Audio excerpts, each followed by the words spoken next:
everyone, and welcome back to Confessions of a Slow Cooker. I'm Ashlyne Blue, and today I want to introduce you to someone very important to me during my own fertility journey. Alex Leddy is an acupuncturist here in the Roaring Fork Valley in Colorado. When I was told by my fertility clinic in Denver that I needed a specific acupuncture protocol around my embryo transfer, I realized I needed someone here locally. And that was going to be done in the lead up to the procedure, the embryo transfer. Alex was very well versed in the protocol, so I just started to go to her for regular appointments throughout IVF. And I was there a lot. So we became friends over time, talking about fertility and life and stuff like that.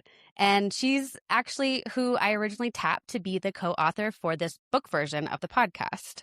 And we can talk about that later. Anyway, hi, Alex. Thanks for being here. Hi, Ashlyne. Thanks for having me. Oh, yeah. It's about time. As we discussed before we started taping, as we discussed before the taping, you're going to talk about acupuncture, obviously, but also a little bit about your own fertility journey. And I'm going to let you decide which one you want to start with. We can start with the acupuncture first. Okay. So, I mean, gosh, where do I even start? I think that acupuncture is, I think that there are a lot of people who do realize that acupuncture is helpful for fertility. And then I think that there are a lot of people who have no idea that it is very helpful for fertility. So just to put that out there, I think a lot of people think that acupuncture is helpful for pain mostly, which it is. But Right. acupuncture has, lots of other things that it can address. I mean, I typically say acupuncture can help with anything except emergency medicine. But fertility is high up there. I would say that I see a lot of fertility patients, both men and women, probably more women, just because women tend to seek out alternative care and practices more than men do, just in general. But I've seen men for acupuncture as well, and also done given herbs for help with fertility. So, there's lots of different kind of layers and levels that acupuncture can help with, and it really depends on where someone is along their journey with fertility. There are those people who come in the very beginning because they've always done acupuncture. They know that it can help their body stay in balance. And then they just want to add that they are going to try to get pregnant. So they're kind of already in that rhythm. Then there are people who specifically just want to come in only to get pregnant. And then we work with them with their cycles and try to have all treatments correspond with where they are in their cycles. As more time goes by, if people are not getting pregnant, then we can add in herbs that kind of correspond with where they are in their cycles. And what I mean by that is, we try to line up treatments with when they've had their period, then when they're about to ovulate, usually 1 or 2 treatments, and then after they ovulate, 1 treatment. So it's usually like 3 to 4 treatments a month. And we base that on the first day of their period, because we're trying to do different things that are Chinese medicine speak. But, after the period, we're trying to tonify blood. Prior to ovulation, we're trying to switch the cycle from a more yin, more estrogen, more yin in the beginning to more yang, more progesterone afterwards, which all comes down to yin and yang. I'm probably jumping ahead a little too much, but essentially, we're trying to have the acupuncture correlate with where they are in their cycles and trying to generate the chi and energy and and hormones that we're trying to assist with. So then if we need to add herbs later, we can do that. And then if people get into IVF, which we can talk more about, there's a whole protocol for that as well. And then also when people, after they've had a transfer or after they are pregnant, there's other, acupuncture along the way the whole time that you're pregnant, and even labor induction and all of that. So it can be useful kind of throughout the entire journey. I can concur. Yes. So I I was kind of the mind. Okay, so I started acupuncture with you before the IVF process, but there was like a gap because we thought we were going to start IVF. We didn't because we were waiting on Marcus's stuff to regulate so we could actually get on the calendar. And so I did, and this is more like, okay, I grew up in the South where Chinese medicine is nearly like you're a certain type of person if you go, you know? Whereas when I moved to Colorado, it's like just a regular part of the thing. It's not woo woo. It's like, no, this is really good. It's a whole body experience thing. And it's not to say you can't have the Western medicine. It's just something to add. And I think I did acupuncture back like during my touring days. And it was mostly about sinuses because I had such bad I had surgeries, but it was affecting the way that I sounded, which was my whole job.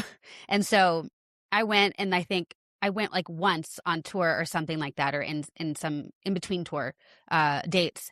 And my misconception of acupuncture, I keep on thinking of acupressure in my mind, and I did not mean to. I think my parents were talking about that yesterday, and that is in my head. So if I stumble, that's what's going on. My misconception of acupuncture was the need to do it like you do workouts. You need to do them on a regular basis. You can do more intense ones, more intensity if you're like training for something.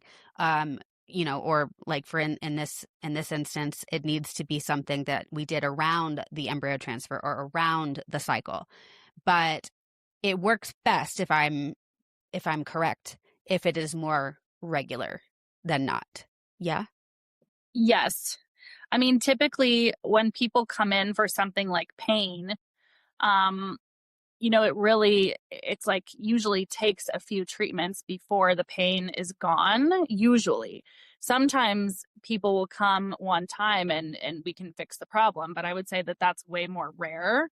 And to set people's expectations, it's kind of like similar to a PT journey, physical therapy, where if you have a surgery or you have an injury, you're coming to see a physical therapist, 1 to 2 times per week for an extended period of time until that injury or post-surgery is healed or recovered. And so there's that kind of approach where you're working on something more acute or more specific, but certainly then you have a lot more treatments closer together to achieve quicker healing. But general well-being, it's like it is similar to what you're saying, where it's like going to the gym or going to your mental health therapist, really anything that's keeping your body in alignment is really healthy to come on a more regular basis. What that looks like is different for all people. Some people like to come once a week if they have high stress, high anxiety jobs, and this really helps them stay grounded. Some people come every once a month just to keep on top of regular care. But something like fertility, again, as I mentioned, sometimes we have people who have been coming to acupuncture, so it just becomes a different focus. It becomes part of their overall well-being. But if they're coming specifically for fertility and they've never come before and they want to focus only on that, it becomes, at least my approach is to be more specific in line with their cycle. So it really is like, we need to do one after your period. We need to do 1 or 2 before you ovulate. We need to do 1 after you ovulate. And really that helps because of the points that we pick, the energy that we're trying to generate helps balance the hormones. And so that regimen can be more intensive. Sometimes I have patients who, only want to come or only are able to come twice a month. So we try to pick days that make the most sense. If someone has a longer follicular phase and a shorter luteal phase, we adjust appointments accordingly, because ideally we want the cycle to be 28 days. You're ovulating at 14 days, and we can very much influence when that is happening and how that's happening. Some women are not ovulating at all, so we can influence that. And sometimes when people are at the point of being very stressed, which often happens, a lot of times when people do come in, they've been trying for quite a while. And so there is an element of high stress involved. So we're trying to regulate their stress and get them out of fight or flight mode, because certainly you're not your body has a harder time getting pregnant if you're in fight or flight mode. And then IVF is another very specific protocol that's kind of, that's intensive for 4 weeks leading up to a transfer.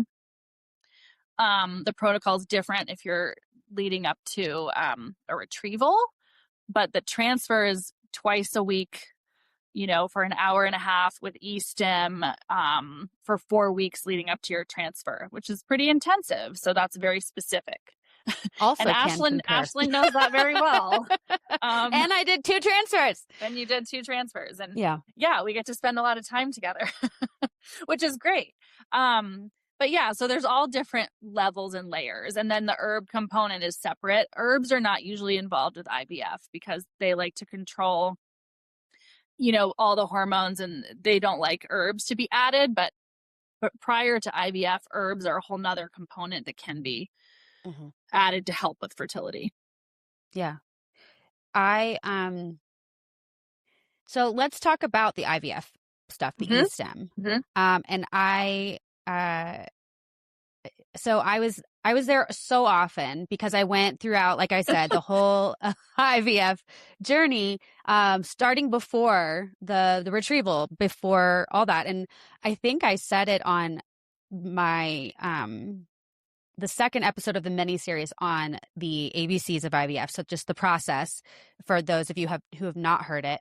But I encourage you to, if you are contemplating IVF or if you're in it, because I went through every single detail that I could have of the journey. And I talked about the acupuncture piece, just not in this way, because I knew we were going to have an actual episode with Alex. But one of the things that I remember is that I've been going to you, I think we discovered it was like in January of 2023, and I ended up doing my retrieval in April, and I had to get a what are those called? I can't think of the word, Alex. What is wrong with me? You had to get a blood draw? Well, no, I had to go get at the OBGYN. I had to a pap smear. Yes. You know what was coming through my head? Pepsid. That wasn't right. Okay. You had wow. Pap smear, yeah. I'm very tired. I have a toddler. I know. I hear you. And so I had to get a pap smear, and I had it planned. It was around my cycle. My cycle was so just like normal, not necessarily good, but it was always at the same time every single month. And I had been going to you for a couple of weeks at this point, and all of a sudden my cycle is early. And I remember calling you and being like, is this possible that you did this? And you're like, yeah. And so it was so interesting. That was my cue to realize how like regular appointments would actually make a difference. And so that really propelled me to be more considerate of adding that in the entire time. Because I saw what it did to my body in just a few short weeks. And it was kind of like witchy. I was like, speaking of which, Alex knows the password. I don't know if you remember it, but knew the password to my phone, because after every single time she would put all the needles in, and of course I can't move, I've got needles. So she would open my phone and go to my Prime Video app and turn on Harry Potter for me, because that's what would make me relax like a normal, well, then 37-year-old. But yes. And that, I feel like, thank you for doing that, by the way, but that's something I bring up in jest, but also like there was what was not going to make me chill out for however long I was sitting there was listening to spa music that was on a loop, not because the music was bad, but because my particular brain will focus on something and kind of get like in the weeds about it.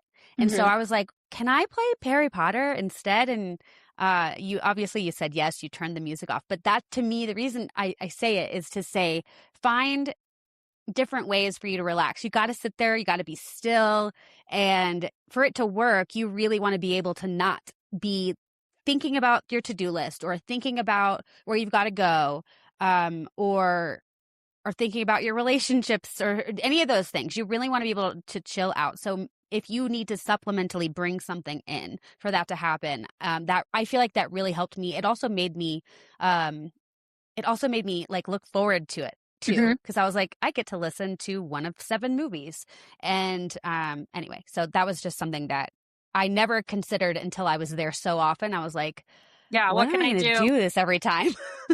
Well, and it's like, thank you for, mentioning that. I will say Ashlyne was a very good patient, everybody.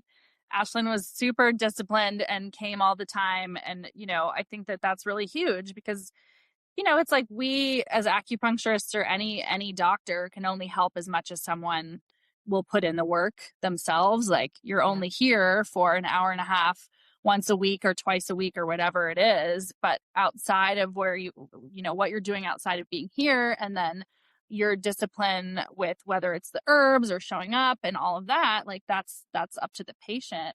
And so it's great to work with people who really do the work, come to the appointments, and are really dedicated and disciplined. And I do think that that makes a big difference. Like anything, it's like if you're going to go to the gym, you have to go to the gym. You can't just go once a month and then expect things to miraculously be different. And to Ashlyne's point, it's like for her to get into a state of relaxation, it was like important she wanted to listen to Harry Potter. I also love Harry Potter. Yeah. And so I think we made it through all of the movies like a couple of times. Like Yeah. I think it started over and we started at, movie number 1. But it was great. One time you said, "Oh, I love this one. I have other patients." I was like, can I stay in here and watch this or listen to this as well? But really, it is important. Some people do get so relaxed that they don't need anything. Like they go to another zone. But if you find you're not able to relax, it is just like however you can get into a relaxed space. And I would say that outside of acupuncture too, when you're trying to get pregnant, it's those self-care things that help you with your relaxation and your nervous system, whether it's going for a walk, your own meditation, yoga, exercise, things that make you feel good, because it is a stressful thing. And again, if your body's in fight or flight mode, your body doesn't think that it can carry a baby. So important to do that. I think that's such a good thing to reinforce. If your body does not, no, if your body is in fight or flight mode, it does not think it can carry a baby. No. I wish you'd never told me that. Thanks. Just Oh, kidding. well, yeah.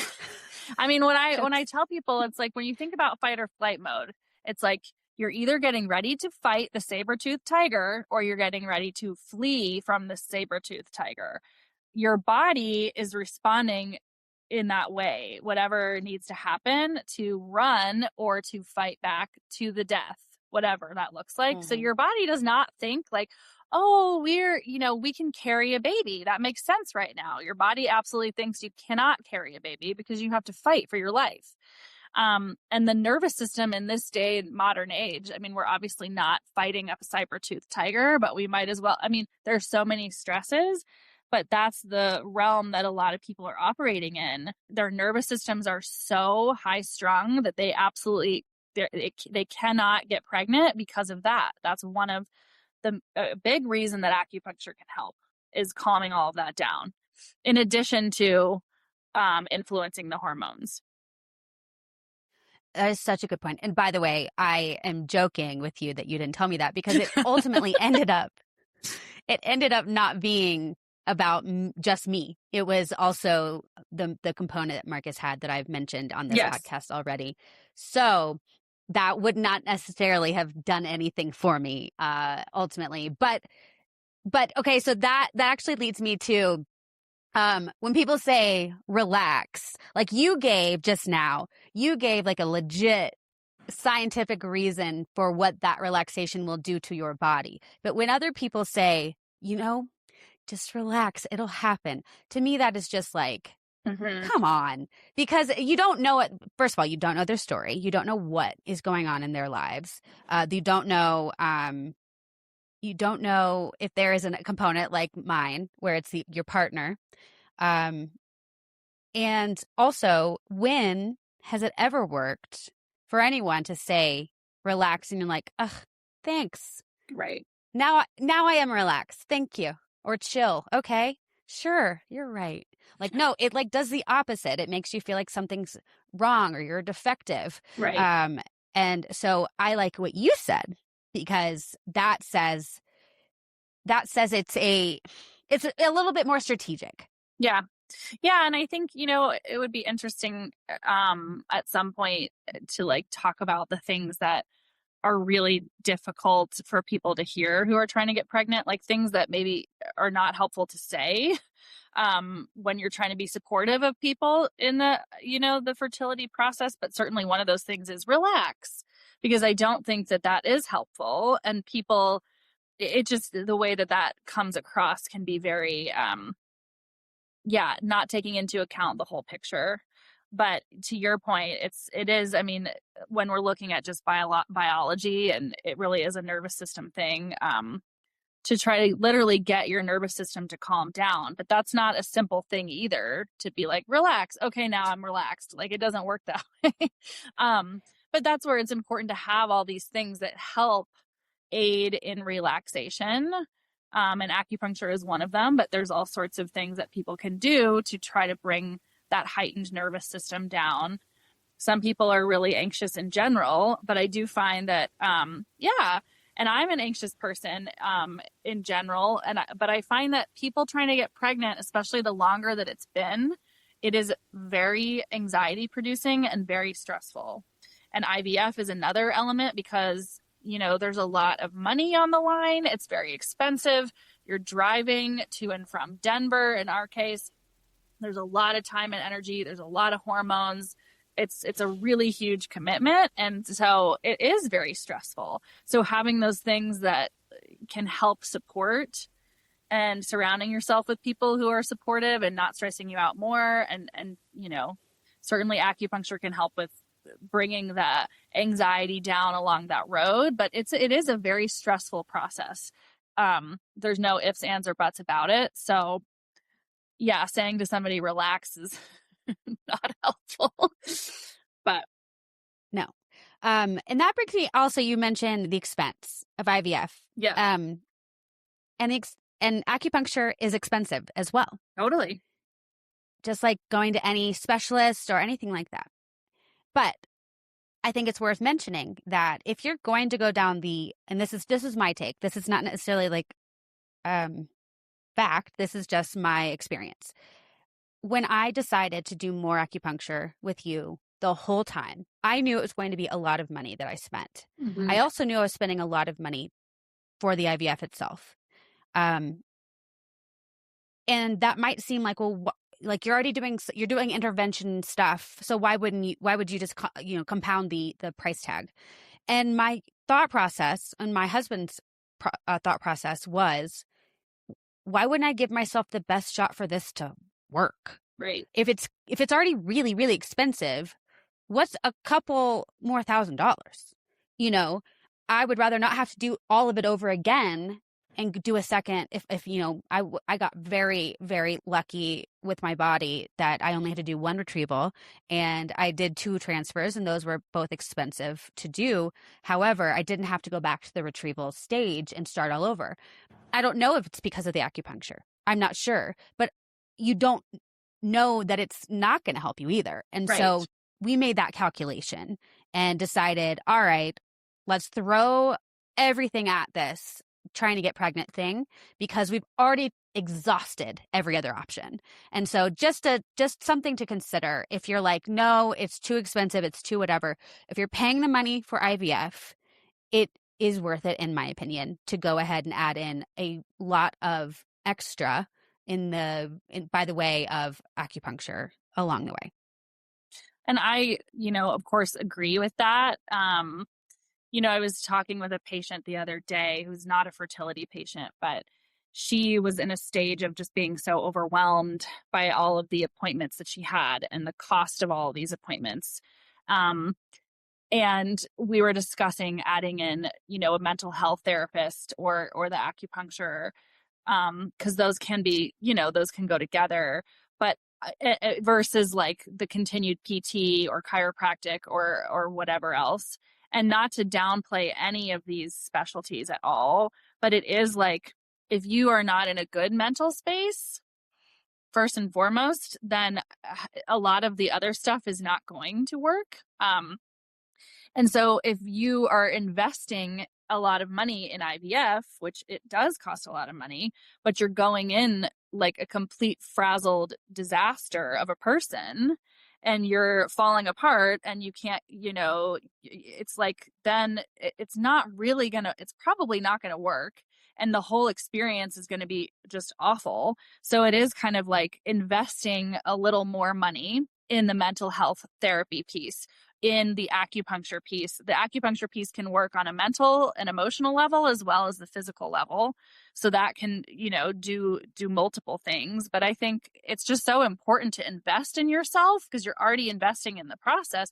And we should anyway, as a general rule, take care of ourselves, but people tend not to. But to me, the extra money spent on those things can really make a huge difference in the process, in how you show up and how, even on a spiritual level, like how you're welcoming this spirit baby into your body. And are you a frazzled disaster? Or are you kind of like, you've spent a little extra money to show up in a really calm, ready space, both your body and your mind. So I just think it's really important. What would you say to someone who is afraid of the idea of needles? And that's a tough one because there are a lot of people who are incredibly needle phobic. And that is a legitimate phobia for some people. And even if it's not as extreme as a phobia, it can be very anxiety producing. And I've worked with a lot of patients who it's hard for them to come in this office and it's hard for them to try to relax. They don't find it relaxing. And what I'll say is the acupuncture can work whether you're anxious or not. I mean, we tried it. Once the needles are in, generally speaking, the nervous system will calm down. But if that's not the case, and people are just so anxious that it's like it's counteracting what we're doing, certainly acupuncture might not be the right modality for those people. I do think it can still work, but I also am like, if you're a completely anxious wreck every time you come for acupuncture, then perhaps that's not the best approach for you. Because again, going back to the fight or flight, the overall goal is just to support your body and your nervous system being able to be pregnant. But I will say that most people, we can get through a session, whether it's like your example of the Harry Potter movies. I've had people listen to podcasts, or they bring their own music, or they have somebody like their partner or a friend who comes and sits with them. Whatever needs to happen so they can get through the session, people really, most of the time, can manage it, even if it makes them nervous. Yeah. And yeah, I think it's just like finding like, I don't love needles. Who does? But I will say, if you're going through IVF, you're going to have to deal with needles. Yeah. It's not going to be something you can just, You don't have a choice. No, you do not have a choice. And so my thought was like, I'm not like, please, where was like one of the weirdest places that you put a needle in me? Do you even remember? The weirdest place. I mean, everybody has different places that make them so nervous. Like I had one woman who she will not let me put a needle on top of her head. Like that is too nerve-wracking, but other points are fine. There's like, I would say this one can be nerve-wracking. This is called Ren 22 in the middle. There's a lot that make people nervous. Sometimes it's the abdomen. Sometimes it's more the feet. The feet and hands tend to be the most painful for people. So, yeah. I feel like you did one like here or like somewhere like kind of in between. I don't know exactly. I think the one that hurts me the most is over here or something. Yes. Yeah. Large intestine 4 is in between the first and second fingers, kind of in the meaty part. But it's a very strong point. So it is typically pretty uncomfortable, or most people will feel that. Yeah. I remember saying, we were like, yeah, that's a spicy one. Yeah, spicy. And sometimes the spicy ones are the ones that you need, but it is uncomfortable, but it does pass. And I will tell people that, I'm obviously an acupuncturist, but I get very nervous when I get treated. and I always have. I think sometimes when you're really sensitive, it's very uncomfortable. But I always get through it, and I always feel incredibly relaxed once all the needles are in, and I know that it benefits my body. It's just kind of like breathing through it, you know? Yeah, and the way that I feel like I approached it, like, because I didn't know what you were going to be like. We can talk about electro acupuncture in a second.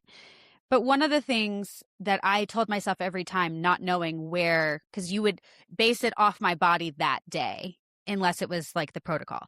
And so when you would like, decide I'm going to put it here, I'm going to put it there, whatever. And I knew it was going to be a spicy one because it's been before, or it's a new one, I've never had it before. My thought was, if I clinch, it's going to be harder.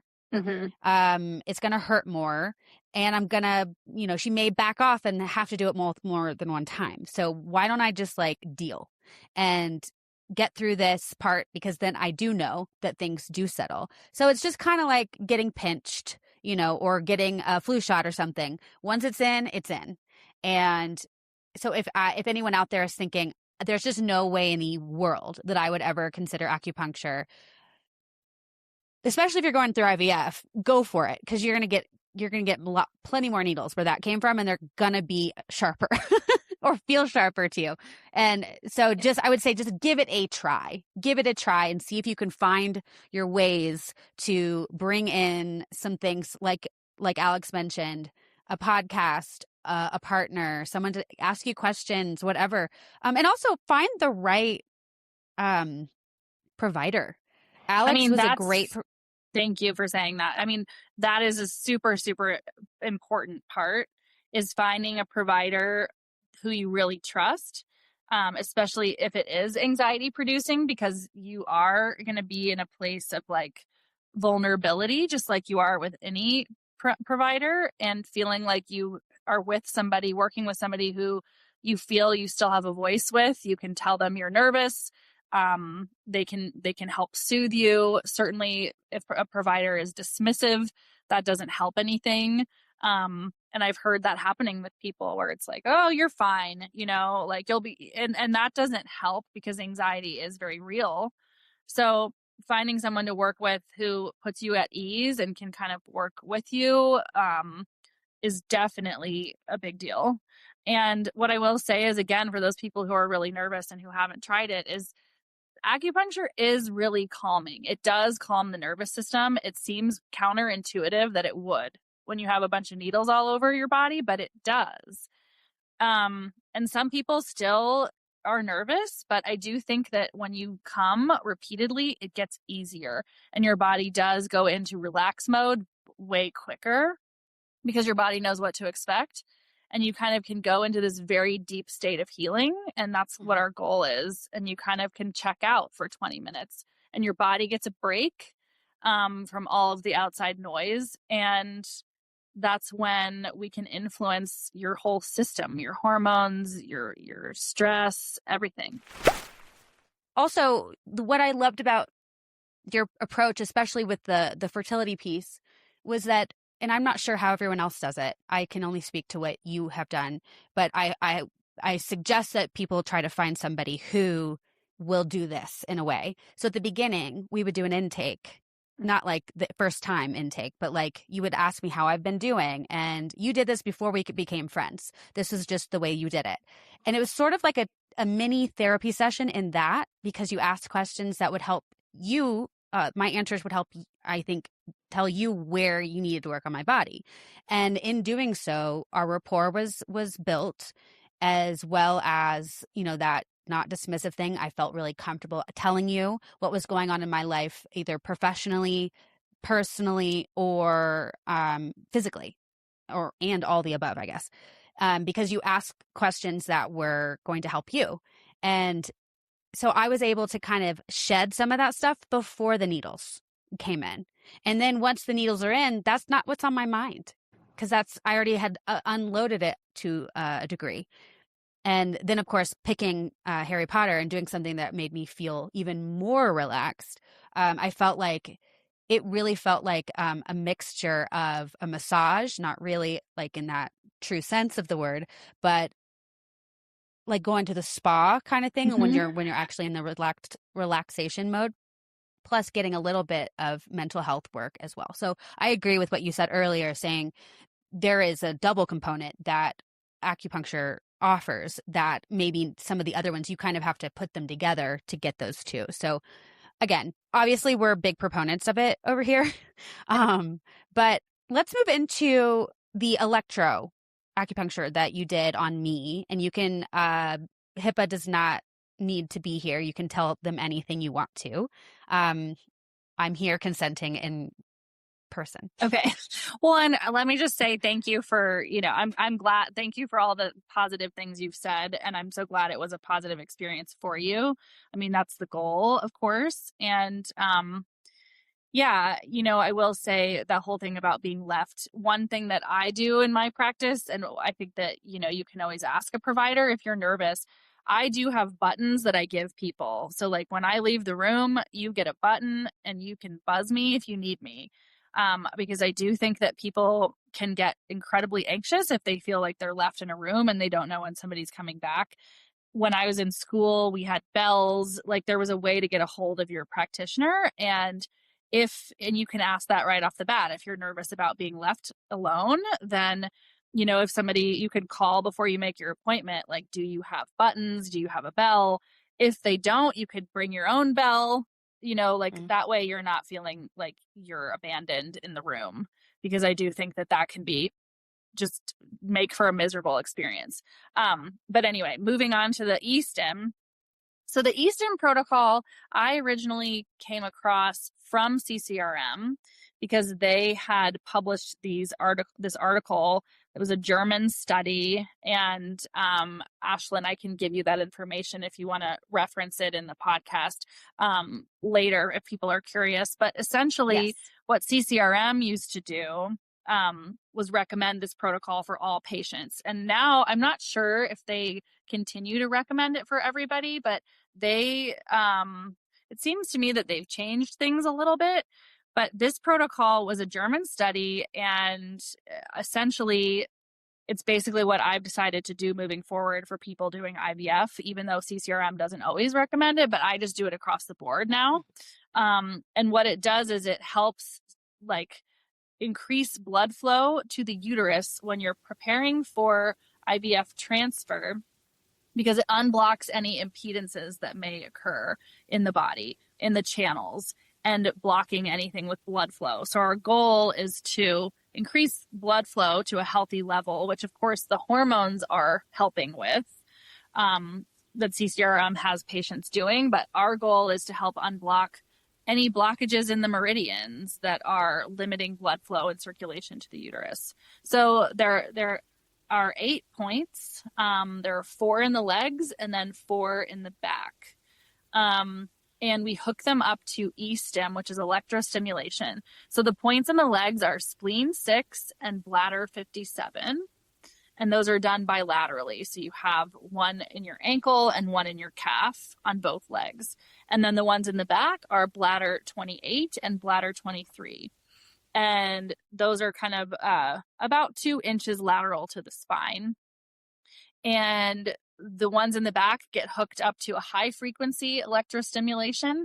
And then the ones in the legs get hooked up to a low frequency electrostimulation. So I would say it's not the most comfortable treatment because you have 2 different frequencies of electricity. So the legs tend to get twitchy. It's a slower pulse, and you can sometimes feel your toe moving involuntarily, and your muscles can twitch. And then the back is a high frequency, so it's not the most comfortable. But the idea is that we are opening up the channels to allow for better flow to the uterus to get ready for a transfer for the embryo to be able to hold. And that was my issue that they told me. I had a little bit of a funky on one side. The blood flow, they said, will you do this? And of course I was like, yeah.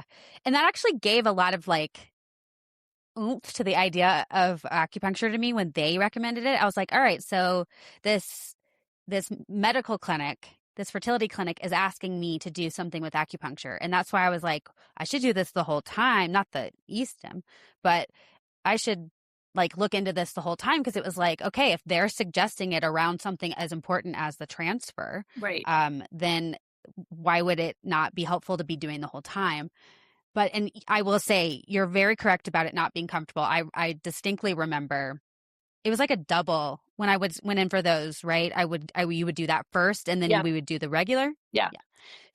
And I It did was the not comfortable. regular, and I do the regular. So what Ashlyne means by regular is the e-stim is like usually face down for about 30 minutes, where we're doing this electrostimulation protocol with those 8 points. And then I like to flip people over to be face up to do regular acupuncture, depending on what they need that day. And the reason I did that is because it is so uncomfortable that I find for most people. Some people think it's relaxing, but I would say that's more rare.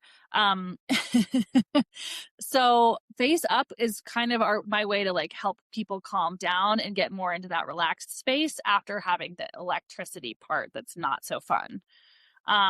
So yeah, it was a double usually for the IVF preparation. And with that, if you're going through IVF already, if you make it to the stage of embryo transfer, you have already gone through hell and back with all the hormones, with all the waiting, with all the worry, with all the things. What's a little e-stim? Is kind of my approach. Like it was, I had to do it twice or two rounds, because the first transfer did not take. And so once it got to the second time, it wasn't like, I don't think we're going to do it this time. It's like, no, again, give it the best shot possible. And you have been stuck like a pig by this point. So if you are like, I don't know if I want to add that to it, if you're doing IVF, yeah, like at this point in the process, you are like, kind of like, just bring it on. Bring it on.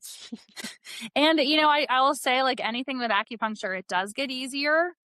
Each time you kind of get into a rhythm, your body knows what to expect. And it's just one of those things that you just do. You just do it. And in your mind, it's helping. And it is helping. It's unblocking. And I tell people, if they're having trouble as well, like visualize channels opening, visualize the blood going to your uterus, visualize the lining getting thicker. You're basically trying to prepare your body to be able to hold your embryo. And so we're just doing everything we can, including, the mental, emotional, nervous system piece, and then also the physical piece of the actual lining and blood flow. But I think when people can conceptualize like what it's doing, it's easier. It's not, it's just part of, to me, it's just like, yeah, you do it and it's 4 weeks and it's part of it, and it stacks the cards in your favor that it's going to work.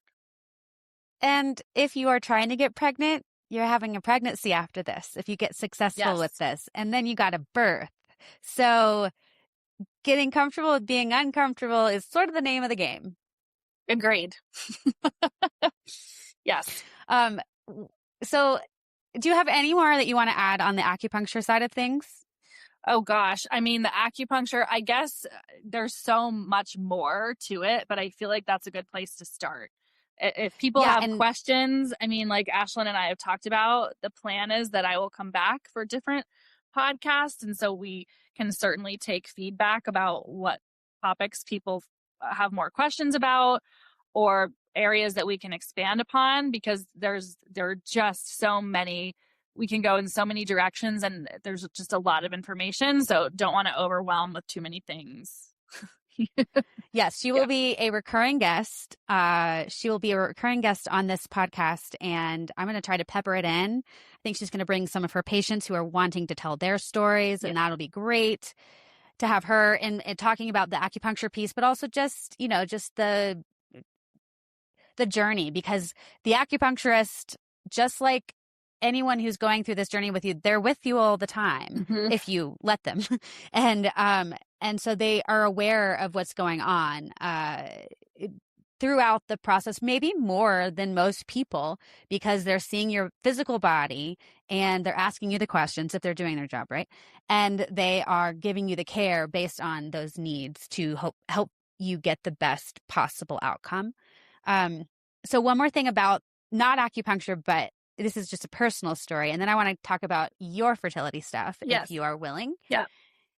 So I distinctly remember one session, and it was in the back room. Like, I remember this so well.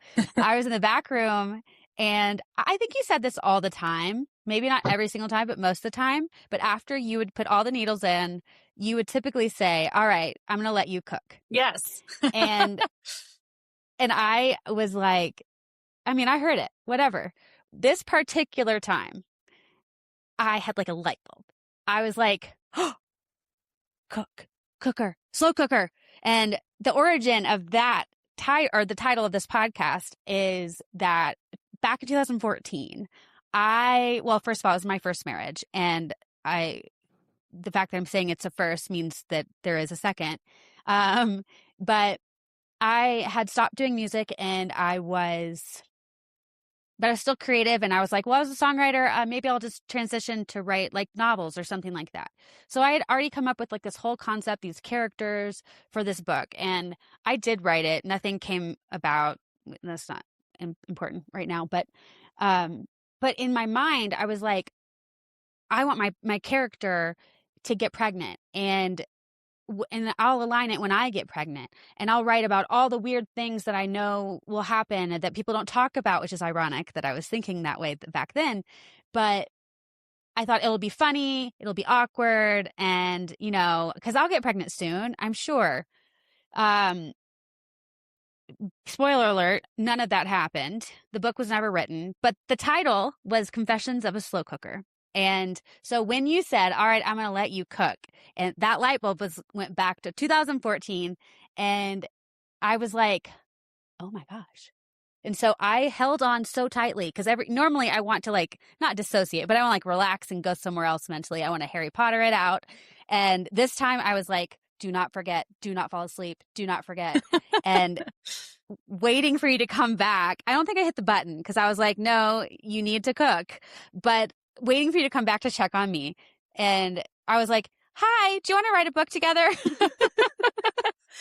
I do remember that. And it was such a great moment. And, I was so excited about it. I was so honored to be asked. It was so great, the series of events that the cooking, sent you back to 2014. And here we are now, and like, not a book, but doing a podcast. And I think that's even better. And it's just like how things evolve. It's so awesome. It's a full circle moment. And yes. I remember we did actually talk about it. We kind of outlined it. We did do some interviews with people separately, but ultimately I got pregnant, and then I had the pregnancy, and you were pregnant too. Mm-hmm. And that's a good segue to your personal story. But all that stuff, and then I was a new mom or whatever. So we were kind of backburnering it a lot. And then at the beginning of this year, it was like, why is this a book? And anyway, here we are. And here we are. And I love it. I love the evolution. And I think the podcast just makes so much sense. Me too. And before I segue into my fertility journey, but in terms of the acupuncturist, and an acupuncturist could be an ally in your fertility journey, because it is something that can be difficult, that you're not always sharing with everybody. I think Ashlyne mentioned in one of the earlier podcasts of hers that, the longer it goes on, the more difficult it can be, and you don't necessarily share with people. And certainly with IVF, that experience can be very, what's the right word? Very impersonal. And so your acupuncturist can be an ally who knows what's going on with you, but also can be an emotional support, and a cheerleader, and someone that you can confide in, because it is all confidential. So that's all I'll say about that. And you were that for me. Oh, so thank you. I'm glad. I'm so glad. Well, and you know what? We're great friends now, and we both have kids. And anyways, so my fertility, my story is very different from Ashlyne's. But essentially I got married and then immediately wanted to start trying to have kids. And because I am an acupuncturist and I know all these things about the body and how to track your ovulation and blah, blah, blah, I had this expectation. I'm also very type A and very much like, if this is my goal, then this is how I get my goal. And so the second I got married, I was like, and now we're going to get pregnant. And, this is how we're going to do it. And it was just kind of a very rote, like, I was very much a taskmaster. Like, okay, I have cervical mucus. The LH surge is going up. Today is the day. And my husband's like, okay, can we like eliminate the cervical mucus piece? I mean, let's just try to keep some sexiness in this picture. But, my approach was very analytical, and fast forward about 4 months, which in the scheme of fertility is not very long. In my mind, it felt like years. But I went to see a healer, and this is where, this is another topic altogether, because there's all sorts of, healing modalities, and, we can get very woo-woo with spirit babies and all of that stuff. But I did go see a healer who was like, I think you need to sort of switch your mindset from being this very analytical thinker, and you're approaching it kind of like a mathematical problem, and you're not treating your body like a womb that's a source of a place that a baby can come into, and it's a source of, your womb is like a love nest. And she was like, try to change your mentality around that, like lean into your more intuitive side, and start doing meditations to connect with the spirit baby, and getting more in tune with that side of things, not so much like this physical approach. And I really leaned into that, and I got a book by Walter McKagan called Spirit Babies. That is, I think he has passed away, but he was a spirit baby communicator, and I highly recommend it to all my patients, especially if you're a spiritual person, but even if you're not, because I do think, you're bringing in a soul into this world. There is a physical act of sexual intercourse and making it happen, and all these things that have to align with your hormones. But there is the spiritual piece of, like, there is a soul that comes into this little baby's body and becomes part of your family. And so, I really connected in that way. And then I got pregnant very quickly after that, really, when I switched my mindset and how I was treating my body and connecting into a more spiritual realm. So then I got pregnant with my son. And then, the other piece of this journey that it was interesting, I listened to Ashlyne's sister on the previous podcast. With my daughter, I had just stopped breastfeeding my son. And, I think that my husband and I had sex one time, and I found out that I was pregnant again. And, it was just one of those moments of like, and I related to Ashlyne's sister, Maddie, where you're just like, wait, what? Like, what just happened? And there's all this emotion around it. And of course, I did want another baby. I just wasn't ready at that particular time. And I had a lot of emotions around that, because I also do work with a lot of people trying to get pregnant, and who would give anything to have sex one time and have a baby and be pregnant. And I had all of those feelings of like, God, you're such a bad person. Like, what is wrong with you? Like, you're so lucky. And, like, you need to just like get over yourself. But at the same time, it was like an incredibly hard, when you have had a baby and you've gone through pregnancy for 9 months, and then you've gone through breastfeeding and sleeplessness and just utter exhaustion. And then you're like, okay, I'm 6 months out. I'm sort of getting back to myself. I went to a concert. I got drunk, whatever, for the first time. And then I was like, wait, what? Like, now I'm pregnant again. And it was a really interesting, it was just an interesting thing to kind of cope with. And then simultaneously, I had a number of patients at that time who were on a long fertility journey. I had a few patients who had late term loss that was really difficult. And, really trying to handle that very, very carefully about telling people my news. And you know, like I've obviously shared with Ashlyne that it was like a one and done situation, but I was very, very careful of not saying that to people. And it's like just important to not always, I mean, to just be aware of who your audience is, because you want to be supportive at the same time, and respectful of their journey. But you know, there's always different sides to all the stories, right? Like getting pregnant Yeah. that quickly was a very difficult thing for me at that time. Um, but I was able to communicate with my patients, just, you know, like, I am pregnant. If you feel uncomfortable working with me, I do understand. And I tried to communicate that in the most sincere way possible, because, you know, obviously when people are trying to get pregnant, being around people who get pregnant or who are pregnant can be very triggering and hard. So just trying to be sensitive with that. And I think that was an extra layer that to me was difficult to navigate. But at the end of the day, you know, the patients I was working with were grateful for the honesty. And, you know, I think Ashlyne's sister Maddie touched on this. It's like, and Ashlyne too, like you're happy for people, but it's also really difficult. Um, and so, yeah, that's kind of that was my journey, but I've seen it on both sides. For me, it happened very quickly with my daughter and really was not planned. And then with my son, it felt to me like it wasn't happening. I was frustrated. I was in tears every month. You know, like I did not do IVF, but I've seen the side of it being really hard and frustrating and emotional and a roller coaster and all of those things. So it's a journey. Yeah, it is.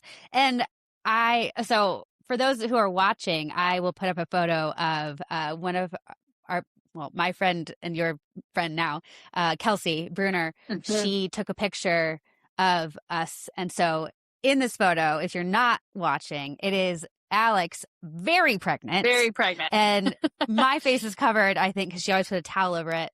But I'm in the middle of the IVF time, so I'm like chunky monkey, but you're chunkier because you pregnant. That was huge. You very pregnant. You are massive. Yeah. No, but so, and that was the reason I even say that and bring up the picture is that we talked about this because you had this conversation with me as your patient, and you just told me, and I saw you during both pregnancies. Mm-hmm. Yep. And so I was able to you. I think the first time I went in, you were newly pregnant with your son, and you were telling me, you know, and you mentioned it in one way or another because we weren't like close at that point, but it never occurred to me for it to be an issue because your journey is not my journey. And hey, I'm glad she's pregnant. Maybe she did some things to herself that would have helped her. I don't know. But then the second one, you did tell me more of your story because we were friends by then, and you weren't showing yet. But one thing I think we touched on was like at some point you like this is not a conversation, like it's in your face as the patient. Yes. Because you're just growing and growing and growing. And so again, that did not even cross my mind to be an issue, but I know it can be an issue for some people.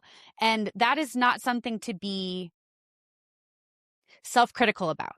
Yeah. You cannot help how you respond to something. If going to acupuncture is already hard enough for you to stomach or wrap your stomach, sorry, pun. If it's already hard enough for you to wrap your brain around, and then when you get there, something triggers you, then it's probably not going to work as well as it could. So I loved that you were so open about it because, and so like honest to say like, hey, you can be honest with me. You don't have to have like, it just opened up the conversation in general. But what it did for me also was trust you. I trusted you more because you gave a shit. And you cared about how I felt in this time. And so to me, that was one of the best things. And I feel like one of the most endearing moments that I had with you was when you were honest about how it felt to be the pregnant person in this, because it gave me perspective on the other side. I mean, I know my sister, but like you were my provider, and you were going along with me more than my sister could because she was in a different state. And it gave me some insight on my own journey with my sister being pregnant a bajillion times, but then also understanding how it would feel in real time to be on both sides of the equation. And so Yeah. also just made me love you. Well, thank you. I feel like you said that so beautifully. Thank you. And yeah, it's it's like of course you're in your own joy when you're pregnant, but I think there's, if you're an empathetic person, there's awareness of other people really wanting that and having that be part of, like when you're pregnant, it's a tricky thing to navigate and just having sensitivity around it. But Ashlyne you received all of it so well, and you were so curious as well about the experience, and you really were able to kind of be like, oh yeah, it's interesting to see that perspective, and even the perspective that your sister also experienced of like when you're not ready to be pregnant, it's its own sort of difficult thing because you're so happy, but you're also like, this is difficult. Like it's a very layered, there's just lots of layers across the board. Talk about complicated. Yeah. It's just complicated no matter what. And that's really why I feel like this would have been a book, still could be a book, I guess. And then now the podcast. It's like, it was easy for her. It wasn't easy for her. Mm-hmm. It's not the salt or the pepper. It's not the black or the white. It is like 4,000 different tributaries going through. And if you tend to think, and this is where I would caution people who have the negative feelings. There's no self-judgment, or criticism here. It's more just like, think about it. Because you might be in the state that I was in, cannot get pregnant to save my life. The only positive pregnancy test I have ever had is with my child after 1 round of retrieval, 2 transfers. I've never had like a positive before and it just didn't take, like whatever. I've never had that. I didn't know if it was possible. So I could get all in my feelings, and it's easy to think, what is wrong with me? You start to to pile it on yourself and start to think, I thought I deserved it somehow. I don't know what I was thinking I deserved it for. But I thought I deserved it. So I self-pity party, I had them. But ultimately, if you just assume that you are the black and someone else is the white, you are missing the point, because they probably have shades of gray, not maybe 50, but shades of gray in their journey as well. And I feel like this kind of these conversations that are candid about all the things. You mentioned my sister. The name of her episode is 1 PCOS, 2 miscarriages, 4 kids. And I should have added 2 ovulation cycles per month. But yeah, talk about like a colorful experience. She went through it all. And yet, if you just saw that she has 4 kids, you'd think, well, she has 4 kids. If you're the one that's thinking, I don't have a kid, it's easy to chalk it up and say, she got what I want. But it's a lot more nuanced than that. It is a lot more complicated and layered, like you said earlier. So thank you for sharing all of that. Anything else you want to add? No, I think that you just covered that so beautifully. And it's, but I will say, and Ashlyne mentioned this, and I agree, it is important when you're in this journey, whatever your fertility journey looks like, to really honor yourself. Like if you have somebody, like for example, if Ashlyne had been uncomfortable working with me because I was pregnant, I completely understand that. And I think when you're on the journey of trying to get pregnant, if it's like you need to not be around people who are pregnant, or you need to limit your contact, or you need to not be on social media and see those announcements, or you have to protect yourself a little bit, I think that's really important to honor that. And have no judgment with yourself. Like, I'll just reiterate what you said, but I just think that it's really difficult, and that you can be happy for other people, but also be, sad for yourself and need to protect your own energy. And that's okay, and a lot of this is honoring and taking care of yourself. And not denying yourself. Yes. Yep. I think not denying yourself all the feelings, that doesn't mean that you get to have all the feelings and no one else gets to have all the feelings. You get to honor your own feelings and you get to make your own decisions around it. But I think it is also just as crucial, being someone who couldn't get pregnant until she did, with someone like you who got pregnant successfully. If you hadn't told me about any of that stuff, I would have made my own assumptions about you. Mm-hmm. No problems, no issues. Definitely she already had another one. Oh my God. But you had the grace to tell me about things and ask my opinion as well. So there was a dialogue as opposed to an internal monologue. And that is the only thing I'm trying to say here is that, while I'm going on my journey, you are also. Yes, agreed. And that's across the board in life, in the world in general. Exactly. Yes. Yeah. So it's being of two minds, like not, don't deny yourself the feelings at all. Yes. And listen to them and take care of yourself, because if you are trying to get pregnant, like she said, if you're in fight or flight, then it's probably not going to be like a hospitable environment for any of this to happen. But on the flip side, because I remember some people that didn't want to be around me when I finally got pregnant, and they were so on my cheerleading squad while I was trying, but because they were also trying and it wasn't happening for them just yet, I could feel that. Yeah. And I knew how it felt to be the other person. So I wanted to honor that. And I tried not to take it personally because I knew it was a personal thing. It was not mine. Their experience, it was their experience. And my experience is my experience. So I think having dialogue about it and conversations with people and saying, I am uncomfortable, or someone saying, are you uncomfortable? Yeah. Maybe that's a little easier. Yes. That can make all the difference, because that means that you can come back to it later. You can revisit this relationship when things are settled. And also, if you hold that in, if you pretend, like say I was uncomfortable and I just didn't have the heart to tell you and you didn't bring it up, but I'm like, well, what kind of asshole am I to whatever? And so I just stayed, and I'm paying a lot of money for your services. I'm not relaxed. I dread coming. Yes. I dread seeing how much bigger you are every time. Like, what is the point? Totally. That's totally a waste. Yes, agreed. All right. So next I want to transition to a segment I call Hot Potato. It can be like things that are well-meaning, don't land well.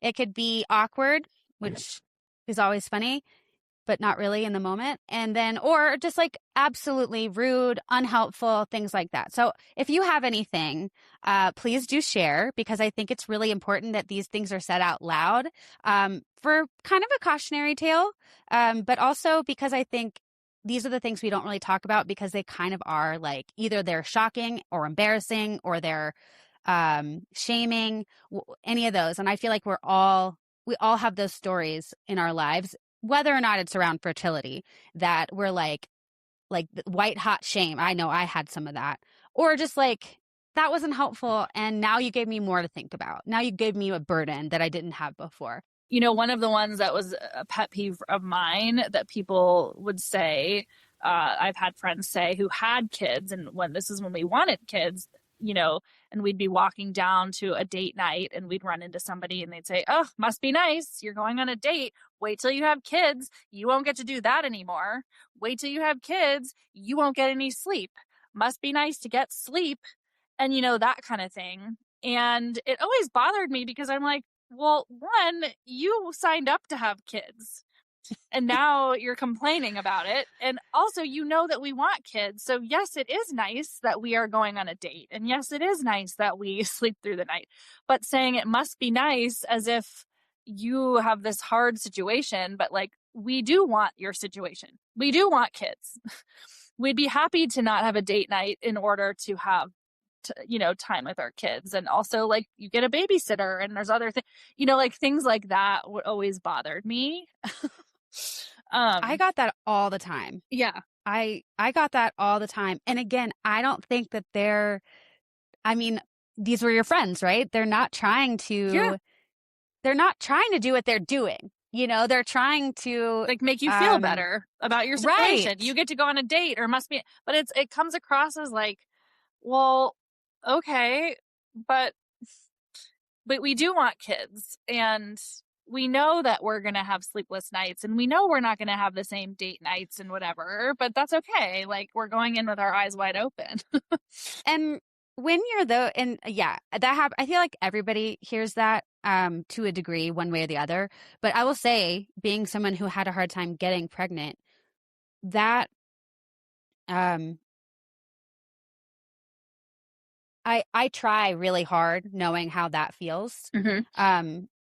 When you're trying to get pregnant, you can't get pregnant. You alluded to this earlier. Time is so long. Every month feels So so long. long. Mm-hmm. And then you feel like it's been taking forever. And for some people, it really does. But for some other people, it doesn't in hindsight, but it feels like it in the moment. And there is nothing you can do during those moments other than want to be pregnant. Like it is all consuming, obsessive. If you're type A like we are. But I would venture to say that it's that all consuming for anyone trying to get pregnant. And so there's just no way when you have a kid versus when you don't have a kid and you want a kid, like you cannot see beyond that.